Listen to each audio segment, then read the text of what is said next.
E aí, meus amigos são paulinos, uma boa segunda e vamos aqui com mais um vídeo no canal trazer as últimas informações do tricolor. Estou trazendo um corte do Gazeta Esportiva, trazendo as atualizações do São Paulo, que já se reapresenta aos trabalhos nesta quarta-feira. Além disso, um corte aí no final falando da seleção. Se inscreva no canal, deixa seu like. Se quiserem deixar a opinião de vocês aí nos comentários. E vamos com o vídeo. Mais Silvestre no Gazeta Esportiva. Atenção, palmeirenses e são paulinos, a hora é de informação para vocês. Vamos lá, Michele. O São Paulo retoma as atividades de volta ao batente nessa intertemporada do ano de Copa do Mundo. Nesta quarta-feira, a comissão técnica, a pedido do Dorival Júnior, quer realizar 2 amistosos contra times da Série A. Um deles deve ser contra o Fluminense no Maracanã. São Paulo retorna no Campeonato Brasileiro dia 22 de julho contra o Atlético Paranaense, mando do São Paulo, mas o jogo não será no Morumbi, que vai estar passando por shows e pela troca do gramado da Casa Sacrossanta, Michele. E o Palmeiras que... Informações aqui chegam agora que negociações encerradas entre Santos e Arboleda, hein? A informação é que o Santos tentou meter um somebody love. Vem aí. Qual a novidade? Qual a novidade? Sabe, custo zero, desce a serra, pá, o São Paulo se quer. Vocês pagam paga metade, né? Isso. Então o Tricolor definiu que não vai liberar gratuitamente... É verdade que tentaram empurrar o Zé Rafael nessa negociação? Fiquei sabendo isso hoje. É verdade, Ademir?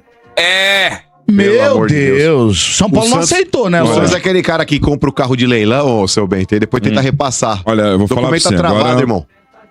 Quem tá mandando os prints do São Paulo aqui é o Mota, tá? Então, se tiver algum equívoco... O senhor já sabe que a responsabilidade é dele. O São Paulo avançou por Arthur Chaves. Isso. E tenta empréstimo com opção de compra. O São Paulo segue ativo no mercado, Marcão. Tá, o alvo da vez é Arthur Chaves, zagueiro de 25 anos, que pertence ao TSG Hoffenheim e atuou na última temporada emprestado Augsburg FC. Então a informação que tem aqui, o São Paulo já iniciou as conversas para tentar viabilizar a contratação. Ainda nessa janela, internamente é visto como uma oportunidade de mercado capaz de elevar o nível do elenco para a sequência de temporada. Então, Arthur Chaves, zagueiro de 25 anos, aí parece que tá andando o negócio. Sabia dessa aí ou não? Discorra aí, Sombra, sobre Arthur Chaves, que tava no Hoffenheim. Tá louco? Como eu vou discorrer sobre um jogador que eu não sabia nem... Que existia. Não tem muito o que falar, né, seu Bento? É esperar se realmente se concretizar, esperar chegar pra ver se vai... Será que o Portuga conhece? Não. Conhece Arthur Chaves? Não, o único Chaves que eu conheço é aquele que todo mundo conhece desde a década de 80. Certo. Esse foi sucesso no Brasil faz tempo. O último Chaves que jogou no São Paulo... André Chaves, cara do Boca. E foi no ano que o São Paulo quase caiu. Depois veio o Caleri aí, tá vendo? E quem também deve estar sendo negociado, o São Paulo não deve fazer muito esforço para segurar, é o Mike, lateral esquerdo. Ele recebeu 2 propostas pelo lateral. Uma é uma dos Emirados Árabes e outra da Ucrânia. Procuraram um jogador. Manda já junto com um drone ainda. Se quiser, a gente embrulha, né? A princípio com empréstimo. Manda com um drone ainda. Ele que subiu ano passado. Diz aí, quando falaram que ele tava muito fazendo uns peão aí com a Arboleda, a gente duvidou e pior que depois disso se confirmou, então aí veio, ele foi afastado esse ano e deve ser emprestado aí, né? Então, ele deve ser emprestado aí, Marcão. Tava no rolê. Mike coisa, né, seu Bento? Mike coisa, né? Você viu, o moleque promissor. Ele tava andando com o Marcão. Mas ô Quintino, assim, a gente já viu diversas oportunidades aí, jogadores promissores, que no começo da carreira se deslumbram aí e acabam não tendo uma sequência grande. O Patrick De Paula é um exemplo. Pra mim era um baita de um moleque, revelado na Taça das Favelas. Né, Quintino? O moleque tinha um baita potencial, só que aí se deslumbra. Fez 2 anos muito bons pelo Palmeiras e depois caiu. Exato. Então o Mike nem chegou a fazer esses 2 bons anos pelo São Paulo, né? Afinal de contas, na minha opinião, ele tava atrás ainda do Igor Felisberto, só que por conta da lesão do Igor Felisberto, naquela edição que o São Paulo se sagrou campeão da Copa São Paulo, o Mike teve um destaque. Naquela final contra o Corinthians, acabou subindo ali pros profissionais, só que não soube aproveitar as oportunidades. Então, se realmente tiver que ser negociado aí, e numa dessa ele voltar um dia pro São Paulo com a cabeça melhor, talvez possa ser um bom reforço. Mas do jeito que ele tá hoje aí, seu Bento, não sentiremos falta. Não, convenhamos. Jogadorzinho comum, Sombra? Nem bom futebol apresentou. Com exceção de um jogo, 2. No profissional realmente não correspondeu. Ele foi bem na copinha só. Né? E para finalizar, o São Paulo negocia 2 amistosos, né? Prioriza rivais de Série A para manter o nível. Essa foi... Não, mas não vão procurar adversário muito qualificado, não. Pega de Série A, mas pega que você tá lá pra baixo. Fluminense. Não, aí não. Não, o Fluminense tá negociando com o Fluminense 1. Tá com medo, tá tentando jogar mais um amistoso aí com outro time da Série A nessa parada, né? Já que volta só no dia 22 de julho, então ainda... Cara, não tem nem um mês ainda pra voltar ao campeonato, então tem muita coisa que vai acontecer, então é isso. Mas minha esperança é essa mesmo, seu Bento. Esse tempo aí que o campeonato tá parado, né? Que o Dorival ele possa pelo menos fazer o São Paulo ser um time competitivo. Voltar e dar show, a gente sabe que não vai acontecer, mas pelo menos ter um espírito guerreiro que tinha em 2023 com time limitado também, e naquela oportunidade você viu um São Paulo brigador. Né? O que não dá pra aceitar é essa apatia com que o São Paulo tem jogado, essa falta de compromisso que o São Paulo tem atuado no Campeonato Brasileiro. Então, manter realmente uma regularidade, né? Pra não correr nenhum tipo de risco e quem sabe conseguir engrenar um pouquinho mais, pegar um pouco mais de entrosamento para disputar um título, quem sabe, de Sul-Americano. O Ancelotti foi perguntado, disse que não fala especificamente de nenhum jogador. Não sei se essa pergunta seria feita a algum outro atleta que fosse, por exemplo, na entrevista coletiva hoje, caso ela acontecesse. Mas fato é que o Endrick tá na boca do povo, assim, todo mundo quer ver o moleque jogar. E assim, são várias as opções para saírem, né? Então, a pessoa que não gosta do Igor Thiago, não gosta do Rafinha, acho que o que escapa um pouco é o Vini, né? Mas de resto, acho que a galera não quer saber quem vai sair, só quer saber quem vai entrar. E é o Endrick. E aí, Bruno Andrade, o pessoal pode ficar um pouquinho mais esperançoso, talvez. Qual que é a da seleção, do Ancelotti, do Endrick? Será que ele vai ter minutos nessa semana aí contra o Haiti? Antes de tocar exatamente no ponto, ali na parte individual do Endrick, só reforçar e trazer um complemento ali em relação àquilo que o Bruno e a Lili falaram. O Bruno lembrou também da apuração do Pedro Ivo, do nosso pessoal todo direto dos Estados Unidos, que para além da questão de não ser ou não sentirem numa terra arrasada, a autocrítica foi pesada. Mais cedo conversei com uma pessoa, o Vicari sabe com quem eu conversei, não vou expor aqui a fonte, mas...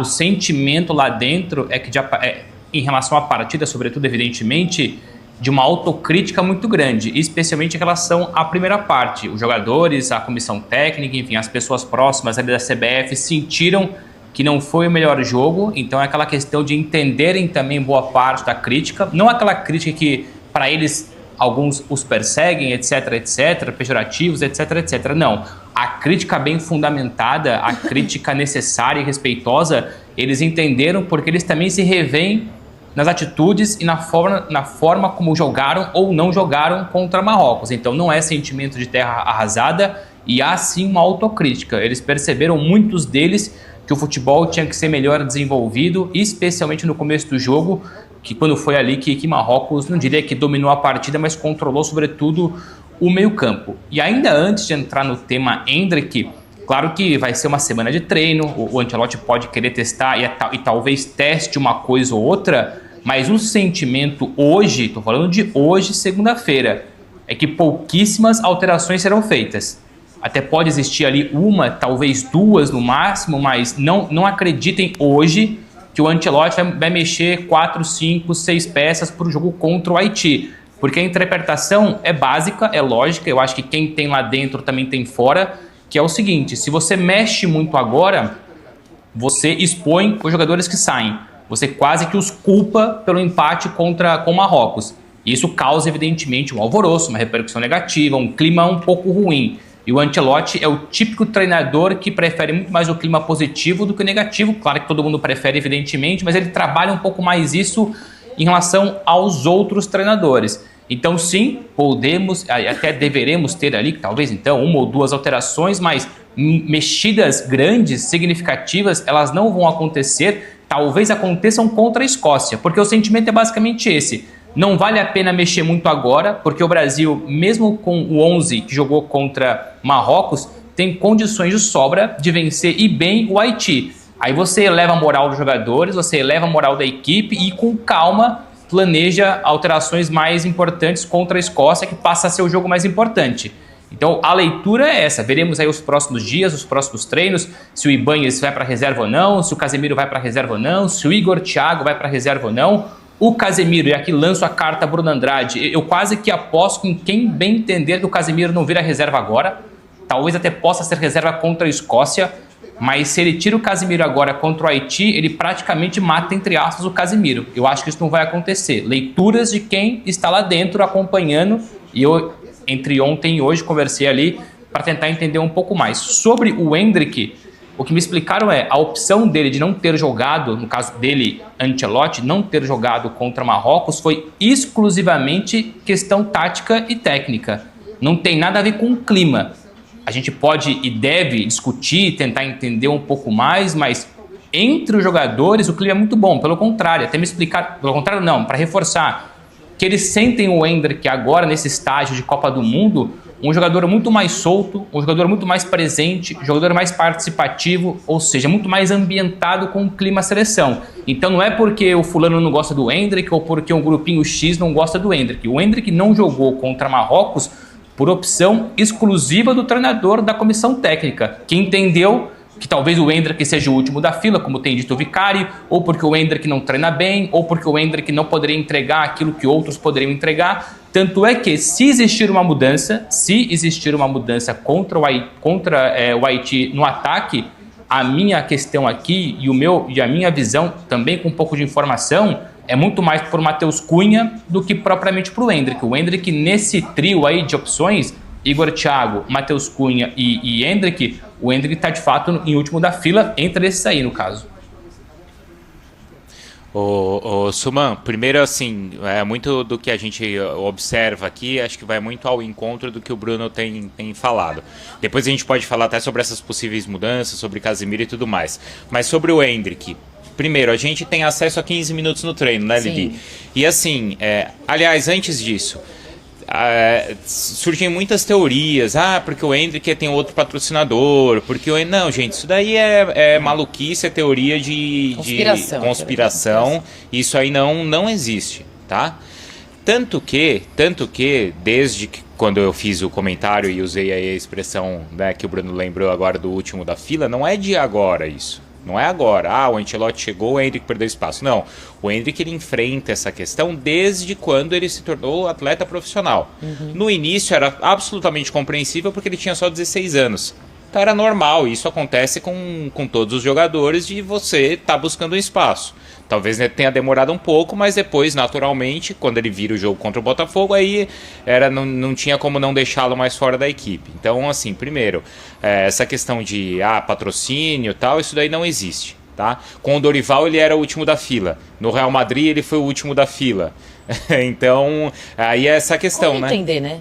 Então, é essa questão. Será que ele não treina? Será que ele não treina? Será que ele não treina bem? Será que acontece? Ele não é muito na questão, como o Bruno Andrade está falando também, que ele tá mais solto agora. A gente sabe que nos bastidores ele é um cara mais na dele. Normalmente ele é na dele. Tanto que a gente falou aqui no Palmeiras, ele era muito próximo de dois caras, do Everton e do Danilo. Isso. Ponto. Ele era mais fechado. Agora, do que a gente vê aqui nos treinos, e a gente não vê todo o treino, mas os 15 minutos, ele tá absolutamente à vontade com todo mundo, não é, Lili? O próprio Casemiro, né? De vários treinos que a gente acompanhou, os dois entrando junto ali no campo, ele solto, dá oi pra imprensa e tal. Então parece que ele tá bem ambientado. Parece que, além do que ele tem que fazer fisicamente, taticamente, pra ser escolhido, isso, né? Ele tá tentando ali no ambiente, tá tudo bem pra de fato fazer parte. É claro que o torcedor, ele lembra, o Casemiro falou tal coisa, aí teve a entrada ali do Casemiro, aí o torcedor ele cria esse tipo de conspiração, de teoria, mas a gente que tá aqui, nesse sentido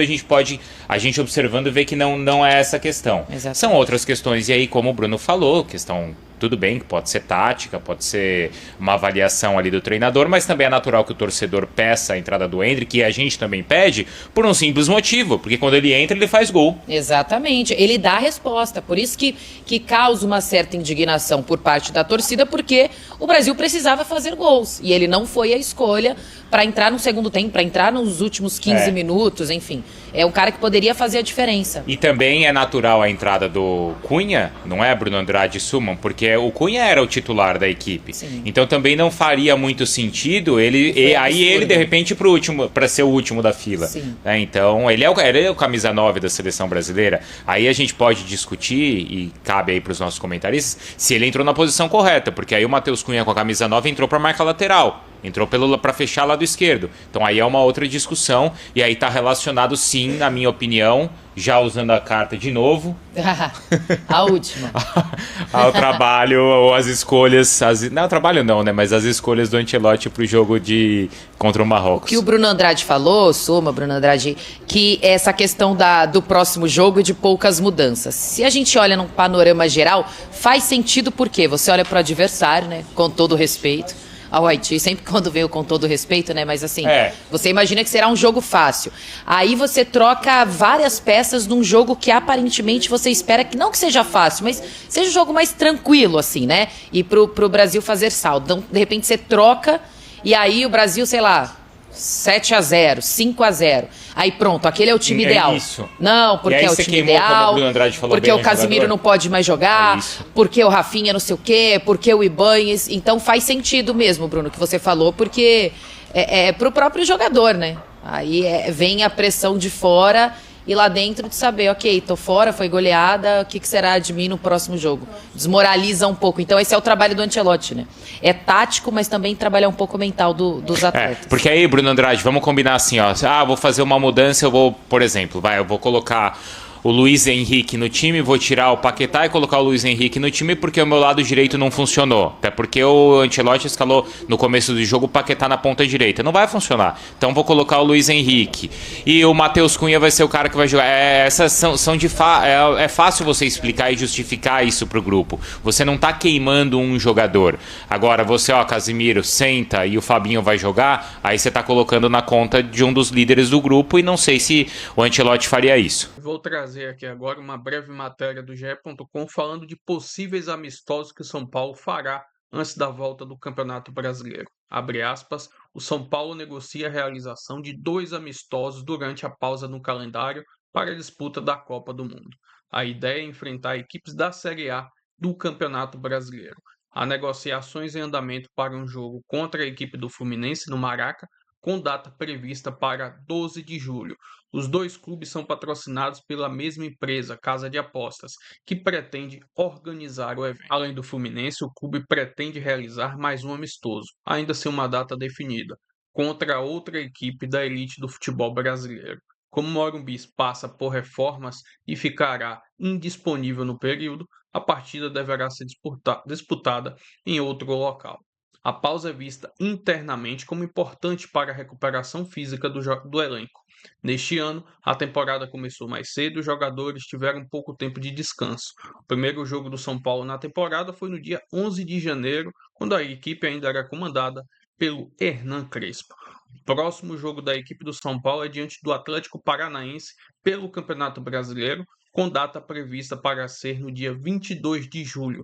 Atualmente, o São Paulo é o 8º colocado da competição. Enfim, agora é aguardar se vamos receber reforços para o restante da temporada. Aparentemente, o que está mais avançado é a questão do Vitor Sá. Possivelmente há especulações aí na mídia de chegar um novo zagueiro para o elenco. Vamos ver se vai chegar também outros reforços para outras posições. Se inscreva no canal, deixa seu like. Se quiserem deixar a opinião de vocês aí nos comentários. E até o próximo vídeo. Vamos, São Paulo!